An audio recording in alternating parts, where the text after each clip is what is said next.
KSRTC bus ನಡುವೆ ಮುಖಾಮುಖಿ ಡಿಕ್ಕಿಯಾಗಿದ್ದರಿಂದ 3 ಜನ ಮಕ್ಕಳ ಕಾಲು ಕಟ್ಟಾಗಿ ಹಲವರಿಗೆ ಗಂಭೀರ ಗಾಯಗಳಾಗಿರುವ ಘಟನೆ ಮಾನವಿ ತಾಲೂಕಿನ ಕಪ್ಪಗಲ್ನ ಹಳ್ಳದ ಬಳಿ ಘಟನೆ ನಡೆದಿದೆ.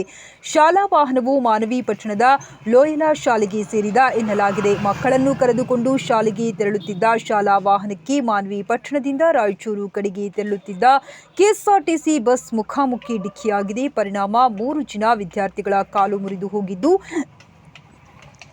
ಶಾಲಾ ವಾಹನದಲ್ಲಿ ಇರುವ ವಿದ್ಯಾರ್ಥಿಗಳು ಗಂಭೀರವಾಗಿ ಗಾಯಗೊಂಡಿದ್ದಾರೆ. ವಿದ್ಯಾರ್ಥಿಗಳ ಹೆಸರು ತಿಳಿದು ಬಂದಿಲ್ಲ. ಸ್ಥಳಕ್ಕೆ ಮಾನವಿ ಪೊಲೀಸ್ ಠಾಣೆ ಪೊಲೀಸರು ಹಾಗೂ ಸ್ಥಳೀಯರ ಸಹಕಾರದಿಂದ ವಿದ್ಯಾರ್ಥಿಗಳನ್ನು ಚಿಕಿತ್ಸೆಗಾಗಿ ರಿಮ್ಸ್ ಆಸ್ಪತ್ರೆಗೆ ದಾಖಲಿಸಲಾಗಿದೆ. ಈ ಕುರಿತು ಮಾನವಿ ಪೊಲೀಸ್ ಠಾಣೆ ವ್ಯಾಪ್ತಿಯಲ್ಲಿ ಘಟನೆ ಜರುಗಿದೆ.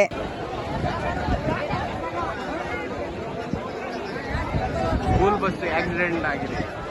ಗೌರ್ಮೆಂಟ್ ಬಸ್ ಬಂದು ಹೊಡೆದಿದ್ದೇನಂತೆ.